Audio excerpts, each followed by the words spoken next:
जय जगन्नाथ।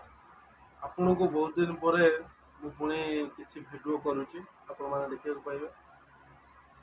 आज हूँ बहुत गोटे भल खुशी दिन जहाँकि आपण मान सामना को मुझे आसी तो आपण मैंने भावुए कौन सेमती कथा अच्छी से कथा कह तो से भाया किसी कथा जो कथाटा आपण मैंने भावी तो मु टार्गेट मोर टे अलग अच्छी तो मु आपण मानू आम ओडिशा रे सबू जो भी मंदिर अच्छी ना मु आपण मान टार्गेट नहीं सब प्रकार मंदिर केमी जाती कि जाती आ कौ जगार कौ मंदिर अच्छी मुझे से सब वीडियो अपलोड करी तो टार्गेट आपण मान दया सब्सक्राइब कर पूरण करने को चेष्टा करी तो आज मोर गोटे कंपनी माने TVS limited private limited company two wheeler तो मोर आज 1 इयर्स कंप्लीट हो जाऊँ मतलब माने मु जॉब करिया मोर 1 इयर्स माने टू व्हीलर लाइन ले मु आगुरु अच्छी बट किंतु मोर गोटे टीवीएस रो मोर 1 इयर्स कंप्लीट हो जाऊँ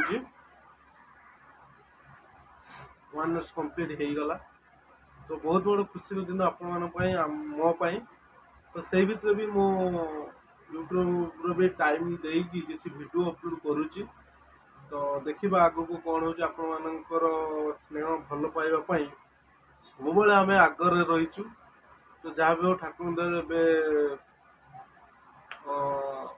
650 एभव सब्सक्राइबर आम चलीचु भगवान को डाकुचु आग को सब्सक्राइबर बढ़ु था आम आग को जाऊ आपण आग को गले आपण मैंने भी खुशी मु भी खुशी ठीक अच्छे आज विषय वस्तु बहुत गोटे छोट टॉपिक मतलब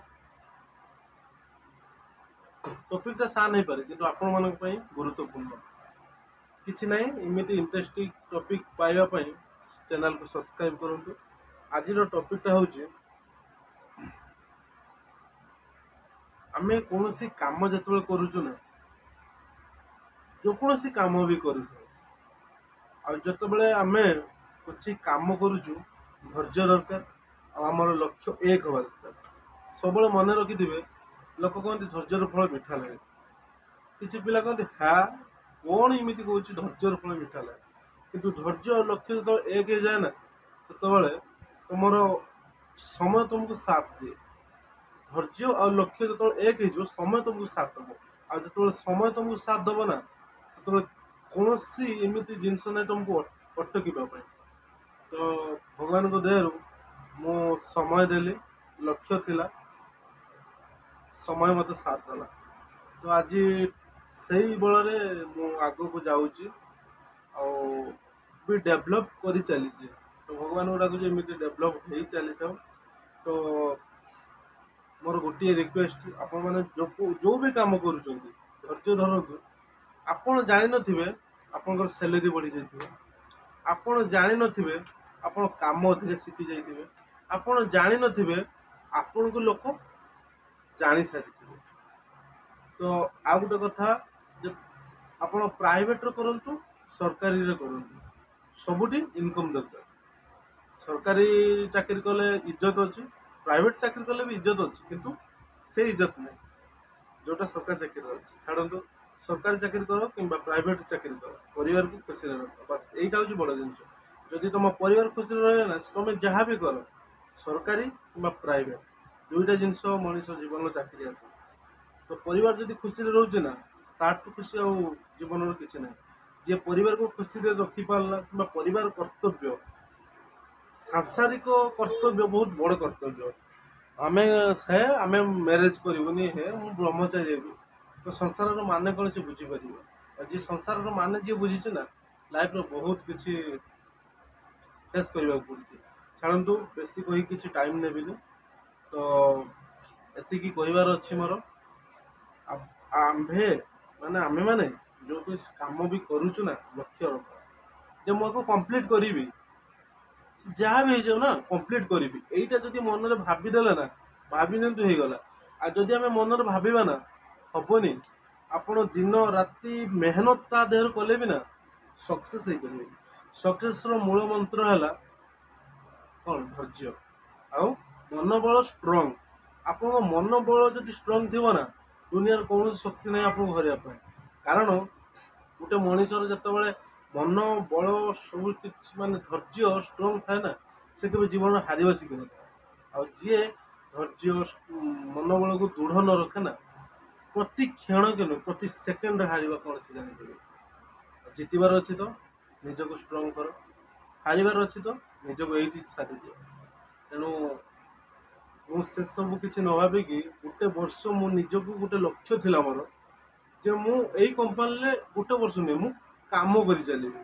ଆଉ କାମ କରିବା ସହିତ ନା ନିଜକୁ ମଧ୍ୟ ସେ ଟାଇମ୍ ଡିପେଣ୍ଡ କରିବି। କମ୍ପାନୀରେ ମାନେ ଲେବୁଲ୍ ବାଇ ଲେବୁଲ୍ ହେଇକି ଅନର୍ ଥାନ୍ତି। ଅନର୍ ତଳକୁ ଆପଣଙ୍କୁ ଯଦି ଅନର୍ ତଳକୁ 5 ଜଣ 4 ଜଣ ଷ୍ଟେପ୍ ବାଇ ଷ୍ଟେପ୍ ଥିବେ, ତ ଲକ୍ଷ୍ୟ ଥିଲା କ'ଣ ସେମାନଙ୍କ କଥା ଶୁଣିବି, କାମ କରିବି। ସବୁବେଳେ ବି କେତେଟା କଥା ତାଙ୍କର ଶୁଣିବାକୁ ପଡ଼େ, କେତେଟା କଥା ଆମକୁ ଶୁଣିବାକୁ ପଡ଼ିନଥାଏ। ତ ମୁଁ ବି କହୁଛି ଆଜି ମୁଁ TVS କମ୍ପାନୀରେ ଯେଉଁ କମ୍ପାନୀରେ ମୁଁ କାମ କରୁଛି ନା, ବହୁତ କିଛି ଟାଇମ୍ ଦେଇଛି। ଏମିତି ବି ସମୟ ଆସିଛି ରାତିରେ ବି ଯାଇଛି କମ୍ପାନୀ କି, ମାନେ ରାତିକୁ ଶୋଇଥିବି ହଠାତ୍ ଫୋନ୍ ଆସିବି ଯାଇଛି। କାହିଁକି ନା ସିଏ ଆମକୁ ଜାଣନ୍ତିନି କି ଆମେ ତାଙ୍କୁ ଜାଣିନୁ, ବାସ୍ ମୁଁ କାମ ଜାଣିଛି ସେ ମୋତେ ରଖିଦେଇଛନ୍ତି। କିନ୍ତୁ ସେ ଯେତେବେଳେ ଆମକୁ କାମ କିଛି କରିବା ପାଇଁ କହୁଛନ୍ତି ନା, ତାଙ୍କର କିଛି ଉଦ୍ଦେଶ୍ୟ ଥାଏ। ଉଦ୍ଦେଶ୍ୟଟା କ'ଣ ଜାଣିଛନ୍ତି? ଉଦ୍ଦେଶ୍ୟଟା ହେଉଛି ତାଙ୍କର ସ୍ୱାର୍ଥ କିଛି ନଥାଏ, ଭରସା ଯେ ପିଲା ପାରିବ। ଏତିକି ଭରସା ଯେ ଗୋଟେ ମାଲିକ ତୁମ ଉପରେ କରୁଛି ନା, ଭରସା କେବେ ଭାଙ୍ଗନି। ଆଉ ଯେତେବେଳେ ତାଙ୍କ ଭରସା ଭାଙ୍ଗୁଛ ନା, ଜୀବନରେ ଭାବିନିଅ ନିଜ ଆଉ ତମେ କାହା ଉପରେ ଭରସା କରିପାରିବନି। ତମେ ଅନ୍ୟର ଭରସା ଭାଙ୍ଗୁଛ, ତମେ କାହା ଉପରେ ଭରସା କରିପାରିବନି। ଏଇଟା ହେଉଛି ଜୀବନର ମୋଷ୍ଟ ଇମ୍ପୋର୍ଟାଣ୍ଟ। ଛାଡ଼ନ୍ତୁ, ଏମିତି ବହୁତ କିଛି କଥା ଅଛି, ବହୁତ କିଛି ଜାଣିବା, ବହୁତ କିଛି ଶିଖିବା ଆଗକୁ। ପ୍ରତିଦିନ ମୁଁ ଆପଣଙ୍କୁ ଗୋଟେ ଟାଇମ୍ କହୁଛି, ପ୍ରତିଦିନ 8ରୁ 9 ଭିତରେ ଆପଣ ଏଇଭଳିଆ କିଛି ଭିଡ଼ିଓ ପ୍ରତିଦିନ ସକାଳେ ଅପଲୋଡ଼ ହେବ, ଆପଣ ପାଇବେ। ତ ଛାଡ଼ନ୍ତୁ, ଏମିତି କିଛି ଭିଡ଼ିଓ ଅପଲୋଡ଼ ହେଉଥାଏ, ଆପଣମାନେ ଖୁସିରେ ଥାଆନ୍ତୁ। ସବସ୍କ୍ରାଇବ୍ କରନ୍ତୁ, ଲାଇକ୍ କରନ୍ତୁ ଏବଂ ସାଙ୍ଗମାନଙ୍କୁ ପଠାନ୍ତୁ। ବହୁତ ଭଲ ଜିନିଷଟିଏ। ବେଶୀ ଟାଇମ୍ ନ କରିକି ଜଗନ୍ନାଥ ଭଲ ରଖିଥାନ୍ତୁ। ଜୟ ଜଗନ୍ନାଥ। ଆଉ ଶ୍ରାବଣ ମାସ ଆପଣମାନେ ଶ୍ରାବଣ ମାସରେ ଶିବଙ୍କୁ ପାଣି ଢାଳିବା ପାଇଁ ଯେଉଁ ଜାଗାକୁ ଯାଉଛନ୍ତି ନା, ମନସ୍କାମନା ପୂରଣ। ଜୟ ଜଗନ୍ନାଥ, ଜୟ ଜଗନ୍ନାଥ।